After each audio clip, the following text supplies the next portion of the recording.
Selamat datang ke ASM Podcast yang dibawakan khas oleh Akademi Sains Malaysia. Siri podcast ini merupakan platform perkongsian topik-topik berkaitan sains, teknologi, inovasi dan ekonomi STIE secara santai dan mudah difahami. Setiap episod akan menampilkan jaringan pakar ASM yang akan berkongsi pengalaman dan pendapat mereka tentang STIE seiring dengan etos ASM. Budayakan sains, raikan teknologi, cetuskan inovasi. Hello and welcome to the ASM podcast, where we delve into the inspiring journeys of Malaysia's brightest minds in science and technology. So I'm Adeline Sophia, your host for today, and I'm thrilled to bring you a special episode featuring the champions of the 2023 National Science Challenge. So before we dive into the conversation, let me give you a quick overview of the National Science Challenge 2023. So this prestigious competition is a platform for secondary school students aged from 13 to 16 years old across Malaysia to showcase their knowledge, skills and passions in STEM. So the theme for the year 2023 focused on ensuring nation's food security through science, technology and innovation. So our guests today emerged as champions after a series of intense rounds for about 5 months, which included quizzes, problem-solving tasks, and innovative projects. As part of their victory, they were awarded a study trip to Kunming, China, where they explored various STEM institutions, cultural sites, and much more. So we'll be covering all of that in this episode. So let's start by getting to know our guests a little better.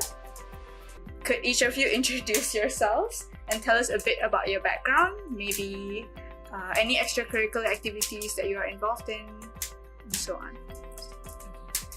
So my name is Mariam Zahra. My extracurricular activities include, of course, NSC. I'm also a Queen's Guide. I used to be very active in orchestra, touch rugby, and I'm also the deputy head coach.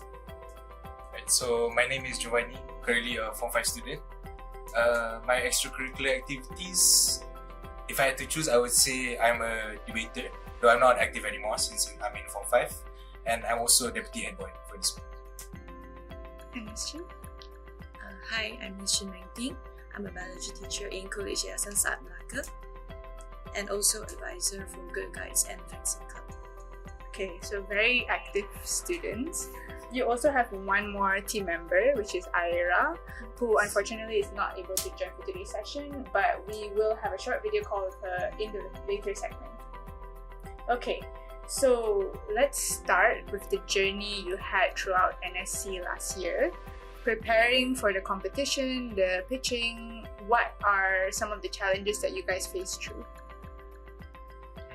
So I think that, especially for us, the biggest problem that we had in preparation was juggling NSC and our daily tasks, because as we're quite busy students here, so it's really hard to be able to balance preparing for NSC, whether it's our project or making the video for the state level stage. And I think that it was really hard to be able to find time and within our schedules, because we had a lot of projects going on in Form 4 last year when we had the challenge. So yeah, I think that was the biggest struggle that we had. Okay, so how did you guys find the time or manage your schoolwork and also the activities with NSC, since it was throughout the year, right? I think we just made sure to allocate our time wisely, because every day we would spend 2 to 3 hours in the lab for NSC, and then at night we would focus on our schoolwork. So we really separated that time so that we had balance in our student life. Okay, interesting. Very busy, because I know you guys are very active in the school field. Throughout the NSC, did you guys expect to reach the grand final stage? Maybe Miss Chin can also chip in. To be honest, we weren't expecting to reach the grand finals. Of course, we were hoping for it, but we didn't really think that we could actually do it. But when we got the news, I think we remember we had another competition. We just got back from Bangkok. We just reached school, and then the announcement was that night. And tiba-tiba we just found out that we got for the finals. So I think, of course, we were really happy. And even though we didn't expect it, we were just really the next thing that we thought is, okay, let's do our best to actually win this thing. Okay, but it must have been something that you guys had the sentiment of from the start, like let's get to the finals, or Yeah, because we've actually joined NSC for 3 years. The first year we didn't even get into the prelims. The second year we got into prelims and state. And then the third year, finally we got into the finals. oh wow, okay. So throughout that 3 years, was Miss Chin involved in the process or only last year? I was only involved last year. I see. Okay, so I mean, you must have played a key role in guiding the students to the grand final. So how did you support through the preparations? Especially because you are also a teacher, finding your time as well has been difficult. Yeah, it was quite a challenge, but fortunately, all of us we were able to make time, and then usually we'll gather in the biology lab, and once we got the task, we spent time to brainstorm ideas together, and we were fortunate to have Dr. Faiz, which was the expert assigned to our team. Right, we could discuss with him about the functionality and the practicality of the ideas, and yeah, it was a really good experience. I see. So you had other teachers coming in, assisting you. Yeah, we also had a lot of thanks to Miss Chin. She also reached out to other teachers, like in school, for them to review our work and also to give advice. So we really have Miss Chin to thank for all that, and to all the support and also like all the time allocated and all the help from the other teachers also. I mean, it's good to know that it was a collective effort. I mean, you guys did really have a supportive environment here in KYS. Yes, definitely. I'm really grateful to the teachers from other expertise fields like mathematics, physics, and chemistry. So some of them also took the time to help Giovanni, Ira, and Mariam to prepare for their quiz, and some also took their time to be present during the mock presentation we had online to prepare them for Q&A session. Yes. Okay, a lot of preparations to become the winner.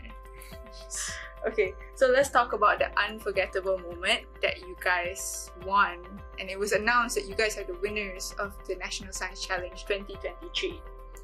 What was going through your minds, and how did you feel at that moment? Because you had quite a lot of supporters during the event. I thought I was dreaming because I've only ever seen my seniors win it, and it's always been in my mind that I wanted to win it. And I never thought that I would actually finally achieve it with my friends. I think I couldn't agree anymore. Honestly, when I first heard it, I thought that maybe they miscalculated the score. Because in the first round, in the first half of the finals, we were actually a bit behind our competitor, Jitsi. So I honestly didn't believe it at first, but then until now, and as far as I know, we're still the winners. That has not changed. So I still can't believe it, honestly. I can't get over the fact that we somehow managed to be out of the whole, all the teams in Malaysia, we somehow managed to come on. Okay, so saying that you were quite lagging behind in the marks, how did you feel at that moment, and what maybe motivated you during the pitching? Because I think that pitching was the one that really captured the audience during the grand final. We were 50 points behind Jitsin, and at that moment I thought, this is it, we don't have any more chances. But then thankfully we had Miss Chin, and she encouraged us to just do our best during the pitching. And I think that really gave me motivation and just stopped me from giving up. And also part of it was also, we were actually kind of, not relying, we were kind of hoping for our presentation to be our strong suit also. So we were quite prepared for our quizzing, or for our Q&A to be not the best. So I think that our confidence in our presentation also helped a lot for us to stay on track and for us to be able to win. And then maybe Miss Chin, since that time, actually I was quite confident with our product actually. So the strategy that we actually used when we made the product was less is more. Because less is more. Because it's with less in terms of the size is more, and then the complexity is less complex, but we focus more on the functionality, practicality, and sustainability to environment and all that. So that time I was really confident about our presentation and our product. So that time when that happened, I just feel relaxed actually. Because it's we did our best. we won. we did our best, and we just leave the rest to God. That's what I want. That's lovely to hear. Okay, so not only did you guys emerge as the champions for the NSC, but one of your team members also received the award for the best STEM communicator. So we will jump in with a quick video call with her at the moment. So hello Ira, can you hear us? Hi. Yeah, you can hear it clearly. So just a recap, we were just talking about the journey you had during NSC last year and the winning moment. So you being the one awarded as the best STEM communicator, what did it feel like and what did you think set you apart in the competition? Okay. So definitely it was a surreal experience because like a surreal and some feeling because I definitely didn't expect to win the award. But I think one thing that really helped me, I guess, in what like that separated me from the other contestants is that before this I was like I'm a debater, so I think a lot of the persuasiveness and a lot of the confidence, I think, kind of gave the judges like an impression where they thought I spoke better than the other contestants. Okay, that's great. So we did talk a little bit about what the winning moment felt like. So maybe you can hear from your perspective, hearing that KYS won, that big winning moment. What was going through your head? Definitely, like it felt like a fever dream because I thought like winning NSC was something like impossible because I think we've been dreaming of like winning since we participated back in Form 2. So like actually having our names announced was something quite incredible and it felt so surreal again.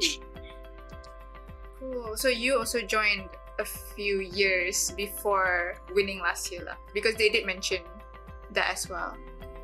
Yeah. The three of us actually were a team since we were in a team together since Form 2. Yes. Okay, that's interesting. Maybe I can ask a little bit about your team dynamic. Like being together for 3 years. Any ups and downs? Any challenges maybe? I think the biggest challenge was probably in our second year in Reform 3 because all three of us were in the orchestra. So it's quite notorious in the school for taking up a good amount of time in our schedules because we have to practice every single day, and in a week we have to practice 2 to 3 times like at night. So it really takes up a good amount of time, and I think that's that kind of that added more problems for us to be able to deal with the competition. Yes. So if I had to mention it down in our journey, I guess that would be considered like a moment of like struggle, I guess. But I think teamwork is really, really important, and in every trio there's different types of people. So for us, Giovanni is the pendamai but also the clumsy guy. Ira is like the one who comes up with ideas and make sure that we're on track. I'm not sure what I am, but I would like to say I'm the calmer one. Yeah. So self-proclaimed. Yeah, self-proclaimed calmer one. But I think it's important to have friends who really know who you are and understand you. And I think that what makes our team, like how we're able to work with each other, is that we can really incorporate our ideas with we can incorporate our ideas with each other. Like our ideas, we don't really argue, we don't really clash with our ideas, we kind of build on top of each other.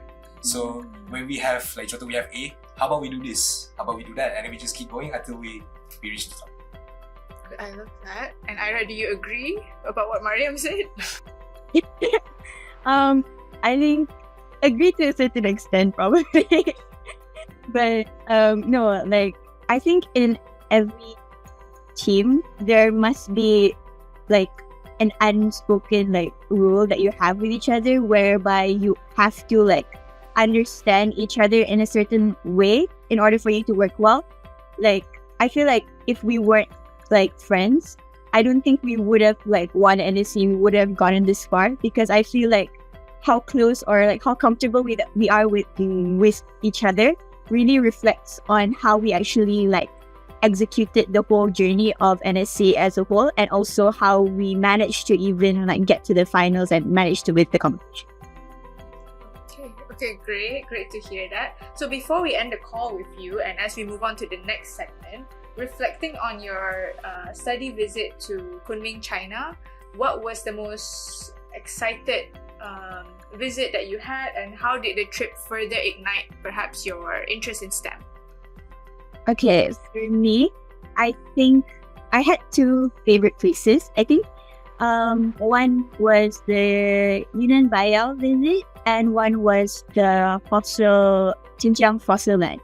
But if I had to pick, I would definitely say the one that reignited my my passion in STEM would definitely be the Yunnan Bayou one, because I've always been interested in working or in pursuing something in the cosmetic industry or something in the production, pharmaceutical production industry.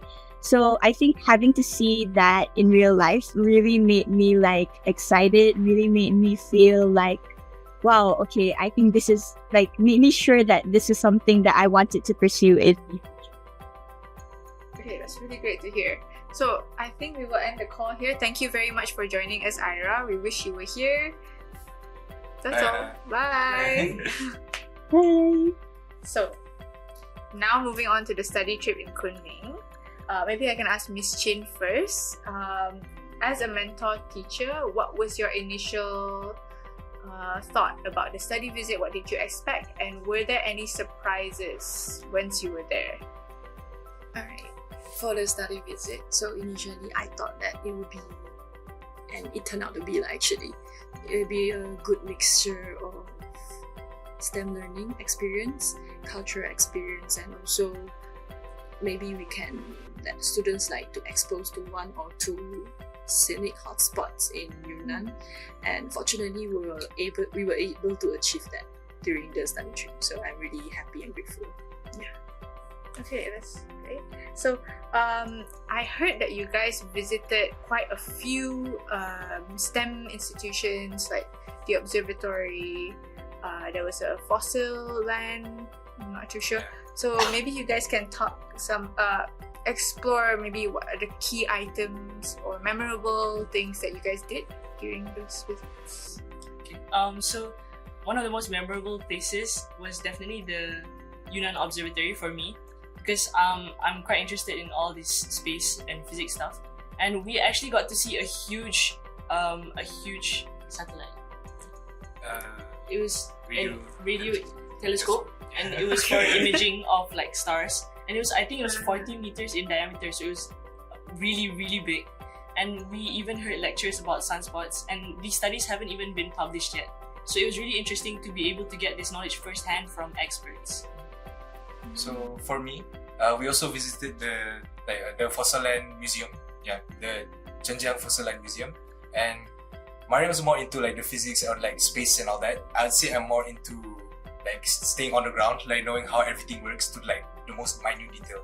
So it really piqued my interest how they know so much about something that happened eons ago, millions of years ago, and that we're able to understand how life on Earth progressed from start to finish, from start until now. So it was really interesting and really fascinating me on how they were able to do this, and what else we can find from now, because there's still so much more that we don't know about the past. That's true. Okay, you talked about things that you experienced at the observatory, the sunspots and all this. So what was one most memorable thing or most interesting thing that you learned about perhaps STEM or space science during the visit to the observatory? I actually found out that the radio imaging satellite, it's kind of teamwork between many satellites around China. It's not just one satellite, and you take images of the star of the body that you're observing from many different areas. So I think that just shows how much teamwork is important in science, and how much you really need to work together in order to achieve a common goal. So that kind of relates to how you guys got here. Okay, that's cool. And maybe Joe, anything special about the observatory? I think for me, I would say, even though I prefer the Fossil Land Museum more, the most memorable part is from the observatory, we was learning about some projects that they were working on, and it was really interesting because their projects, they were thinking about how the project will go on for decades, for years. And for us, I think somehow like nowadays we've been living like day by day and thinking about what's gonna happen tomorrow, what's gonna happen next week. Tapi like what they're doing is that they're thinking about the long game. They're thinking about how their progress, what they do today, is gonna contribute to what's gonna happen in like 15 years down the line. So I think that it's really mind blowing. Honestly, it's really it's just mind blowing to see how they're thinking so far ahead and how they know that every step they take now is gonna be able to lead to something in the future. The beauty of research. So would it be something that you guys would be interested in doing, maybe in the future? Actually, I think this trip really opened my eyes to the possibilities of how many different careers there are in science. Like before this trip, there was just the normal ones like doctor, maybe astrophysicist, like that. But now I realize there's like so many little things that you can pour your heart and pour your soul into, and you can really spend such a long time, your entire life, researching about that thing to contribute to society. And I think that's really, really cool and really admirable. And for me, definitely, I wouldn't confirm if I would go into STEM, but it definitely opened up for me. It definitely opened up a big chance or a big opportunity for me, because like Mariam said, it really showed me just how much there is to learn, how many fields there are, and how you can dedicate your whole life into just one out of like hundreds and thousands of fields in science. So it really, I guess it's a bit affirming to show that if I go into STEM, there's so much to do that there's so much for me to do, and like it will be fulfilling. It will be worth my time. Okay, so from your descriptions earlier, it seemed like the observatory was a lot of maybe listening and learning about new things. But I did see a photo of you guys playing with a bit of fossil, even Miss Chin. So what was that experience like? Because I don't think that's something that you do here in your school curriculum. So learning something new, doing something new, how was that like? Yeah, so they actually gave us tools that actual archaeologists use to extract our fossils. So they just gave us a rock and then they told us to extract the fossil. So thankfully my fossil was already on the surface, so I just went around it. But you? For me, my fossil was quite deep. It was like they gave us a slab of like the stone, and then my fossil was around. I still don't know where my fossil is. I was searching for it the whole time, and I still couldn't find it. But around the last 10 minutes of the program, I found the surface of it. So I got really happy. But then I didn't have enough time to be able to uncover the whole fossil, I guess. So, but it was still really fun to see, like to be able to use the equipment. It was really fun to use the equipment, and I was happy that at least I was able to get some of the fossil. And it's almost like stepping into the life of an archaeologist, like them sitting there doing that. That's what their job is. Yeah. So maybe Miss Chin, as well as you are a teacher, having the experience to sit there and do something, a job that is not what you are doing currently. What was that like? I'm amazed to find it actually quite enjoying. Actually, Enjoyed it. And I'm really curious, like what fossil did I get, because I wasn't able to explore it also. I see. So you just played around and then that's it. But honestly, it made me feel like I wanted to sit there for the whole day to continue doing it. So I can really understand how archaeologists feel. They want to do that for every day, all day, every day. I really get it. Even though probably over time I'll get bored of it, but it really, just the feeling of discovering something that you don't know, discovering something that's like yet to be discovered, is just really fascinating. Exciting. Yeah. Okay, cool. Oh, I like that. Okay, so from your viewpoint as a science educator, Ms. Chen, maybe throughout the study visit, what was something that you learned or got to know from other teachers, or how maybe they conducted the STEM education there that you think can be brought to Malaysia? So during the study trip to Yunnan, I had the privilege to attend a teachers forum. In which we had discussion and sharing between educators, and then they brought their traditional toys and shared like how toys can actually help to enhance the learning of STEM. And like Dr. Ken Silburn, he brought a boomerang from Australia. Oh. Yeah, he just demonstrated that. I almost could catch in a it, room? but I didn't. Yeah. Not dangerous? No.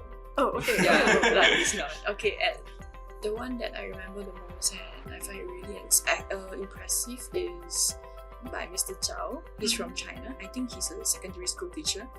He taught his students like how to make something called Luban flying bird, in which he used like very simple materials and make into like a bird and just demonstrate like how he could fly during the forum, and then to teach the students like how to apply simple eccentric linkage mechanism. Yes. Okay, so from Malaysia, I mean, was there any sharing? Yeah. Oh, There's sharing from two actually, and one of it is from Dr. Ong. She's from Utah University. Okay, and then she shared about like the traditional games in Malaysia, like Congkak, and how Congkak could actually help students to learn mathematics better. Oh wow, that's interesting. Yeah, that's true.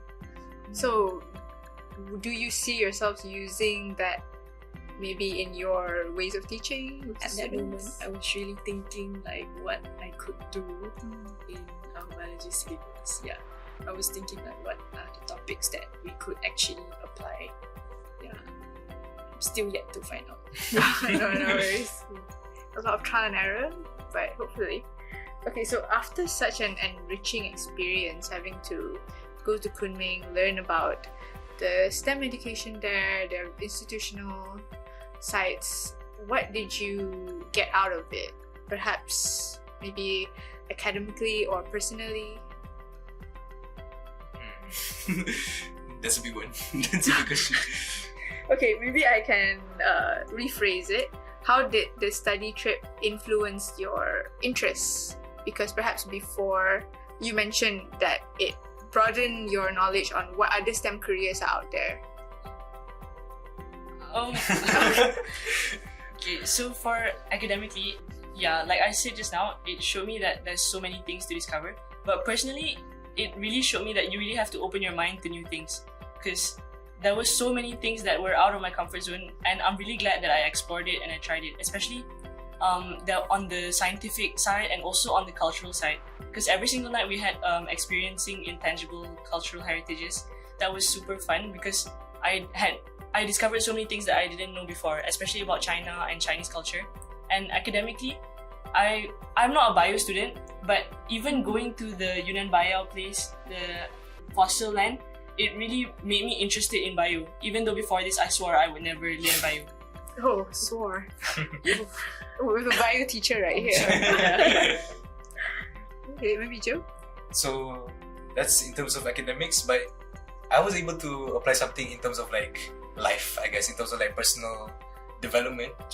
So it was really interesting because during the opening ceremony, they invited a lot of professors from like really renowned professors worldwide, and they gave their own talks and their own like thoughts about their professions lah. There were mathematicians, there were archaeologists, there were engineers. So it was really it really added to my perspective to see how much passion they had for their own subject. Even if I didn't have that much interest in it, being able to see their passion for it, their love for it, was really inspiring, I guess. And it really, because one of the professors mentioned that people, especially in science, you're either a bird or a frog. So being a bird means that you're going over a lot of really broad subject and you're going as far as you can. Well, as a frog, you like focus on the ground. You focus on the small tasks, but you do it to the last detail. So I can see even from our team with Miss Chin, I can see who's a bird, who's a frog. Who's the so I will call myself a frog. Okay. In that context. So it's really, I guess it really helps me to understand how other people feel also. And even if I think it's boring, even if whether I think it's boring or interesting, other people can have completely different feelings about it. And that's just beautiful, honestly, for me. Okay, that's nice. So, touching on the cultural experiences that you had, I mean, trips such as these not just expose you to the academic side, but also the cultural experiences that you can have in another country. So, after going through that, maybe how do you feel that it has impacted you in future communications with those from diverse backgrounds? I think Any changes? yeah, definitely I have changes because I realize that you cannot just view one race as just that race. There's so many different things that contribute to who they are and where they come from, and you really have to think about everything, because you have to consider who they are and their backgrounds, because that's just how you be a decent human being. And really, when you delve into a person's background, it gives you a much better view of who they are. And for me, I think after the experience, it really helped me just. I'm not saying I didn't treat them well before this, but I'm just saying like to be able to respect them a lot more and be able to understand that they have their own really rich and really deep cultures. Because I mean, it makes sense. Like even in Malaysia, we have our own cultures, but sometimes it just doesn't click for you. It just doesn't click that every other country in this world has their own cultures that are just as deep or even deeper than like our country. So it really helped me really respect and really have that curiosity, actually be curious and be like want to know more about their cultures and just really appreciate what they have. Right. I mean, like, as you said, even though our country is a multinational country, going to another country with a whole different cultural background, it's different, and you get to learn so much more from them and understand them much better. So that's quite a learning experience as well. So maybe I can ask Miss Chin here, how did you maybe like what are the long-term benefits from the trip that you can see for the students, and how it maybe impact them in their future career paths? I think that this study trip is really good, that it gave the student physical experience. Like they can really, like, for example, the project about fossil, they could really like had the hands-on experience, and so that this physical experience can actually be a reference for them in choosing their future career path. Okay, it means that at least they have a physical experience, not just like imagination or just hearing from others. They can have physical experience, so they know how is it about, and they can make a better choice. Yeah. And I hope the best for both. I hope three of them.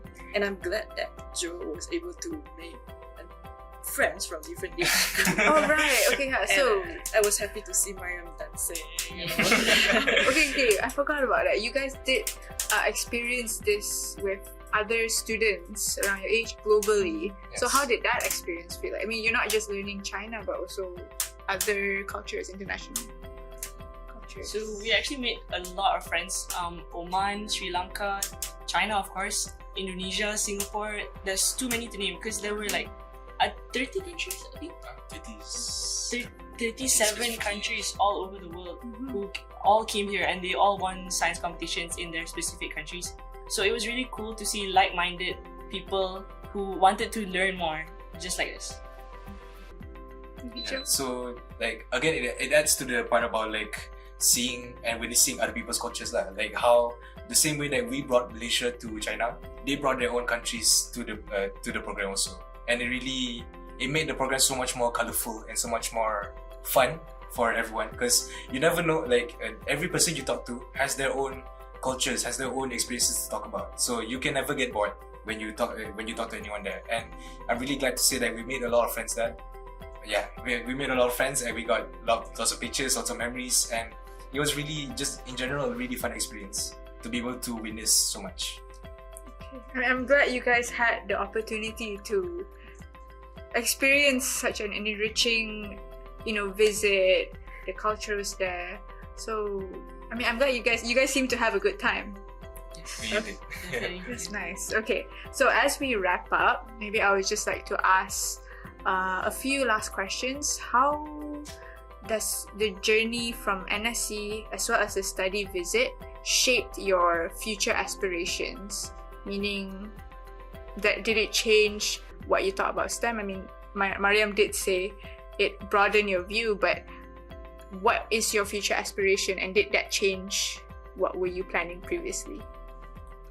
So for me, just to clarify, I'm planning on going into psychology, which is, I say, quite related to STEM. Yeah. So after NSC and after going to the study trip, it did, well, I can't say it exactly changed what field I want to go in, but it really taught me about the scientific process, because psychology has its own process also that also applies sciences. So it really gave me a real life example. It really gave me like a step by step process on how to research, on what that research leads to, and how you can show that research to everyone else. And just to show, like just to cite an example, there was an invited guest for the program was Dr. Min, and he was he wears it as a badge of honor. He's 100% made in Malaysia. He like he was born in Malaysia, raised in Malaysia, educated in Malaysia, and he got his PhD in Malaysia. So the fact that you're able to be a true local education, you're able to go so far, it gave me, I guess, a really close example of a possible path that I can go on, and I guess it makes it a lot more plausible for me to take up that path. For me, I've been surrounded by the world of like finance and laws my entire life, so being a scientist or doing anything in that field has never really crossed my mind. But through this trip, it really changed my perspective, and I realized that a lot of people in Malaysia don't really want to go into this field because compared to other countries, Malaysia isn't as advanced. But if we don't do it, then who else will, right? So it made me actually start considering a career in science in the future. I mean, speaking of that, I think, what do you say, law or business, it can be still related to STEM. You know, if you can open up a startup in science, or there's a lot of things happening now in Malaysia. So we don't know what the future holds, and I'm excited to see where you guys lead. So, okay, a last question perhaps is, NSC Grand Final is coming soon for the 2024. So do you guys maybe have any advice to the finalists, and what do you think maybe might help them increase their motivation and their success to winning the championship? So for me, I think the most important stuff, most important aspects that we had that allowed us to win was, number one, support from other people, and number two, just how ambitious we were. But I'll talk more about how the ambition that we had, because in most situations, maybe you think that you have to compromise, whether you have to choose between A or B. But what our team did is that we just decided, you know what, let's just risk it. Let's just go for A and B. Let's just try to do all of it all at once, and we'll see what happens. And I think it's thanks to that, and of course, Rizki, thanks to our luck also, we were able to accomplish that, and that's how we managed to come out on top. So, just a bit of advice in terms of your expectations and your effort. Just don't settle for only one aspect and just rely on that one aspect. Always try your best to perfect everything, because without that drive or without that ambition, you won't be able to. If you can't envision yourself being able to do all that, then most likely you won't be able to do all that. So picture yourself, just envision yourself being able to accomplish all that, and do your best to do everything, and hopefully you'll be able to do everything. Advice. Okay. I think when you're up there on that stage answering the quiz, you're definitely going to feel a lot of pressure with so many people watching you and people watching online. But instead of letting that pressure get to you, use that pressure to push yourself, and just make sure that you came here, you're already at grand finals, so make the best out of it. And also, if you don't do that well for the quiz, it's okay, don't worry, redeem yourself during the presentation, because I think that was my mistake last year, being too affected by the quiz, and I think I could have done so much better if I just kept calm and just focused on the presentation. And I think I said I wouldn't mention, but I'm talking about it now. For support, honestly, even though it's a 3-man team, it's a 3-man project with our mentor, I don't think we could go anywhere near as far without Miss Chin. First and foremost, without Miss Chin, and also without our friends and our teachers. Because honestly, especially your teachers, even of course they're not supposed to help with your project, but just seeking advice from them, just asking for any tips, because they all have their own expertise in their fields. So just being able to apply any bit of that from all your teachers, you're able to come up with something amazing. So really, don't be afraid to ask for help. Don't be afraid to reach out to other people, and just try your best to get what you can from their knowledge. Support is really important, because for us, even our curriculum management manager gave us bananas to do our experiments on, and that really, really helped us. Okay, I mean a lot of advice to go to the hopefully the finalists. Maybe Miss Chin, any final words? How do you feel about the whole journey, and also an advice to the mentor teacher, because your role seems to be very important to the students as well. Okay, to the students, I think to the teachers and the students. Okay, Both of them. Okay, I just want them to believe that they are doing great. They are doing a great job. They just have to keep moving on, have faith in themselves, okay, and just do their best and leave the rest to God. Okay, and be humble, be open to everyone's opinion, and be grateful always. Yeah, that would be my opinion. Very important lessons here today. So thank you very much for taking the time to share your insights and your journey. I have learned a lot from you, and I can't wait to see what your future holds. So I think that is all for today. We will end our session here. Until next time.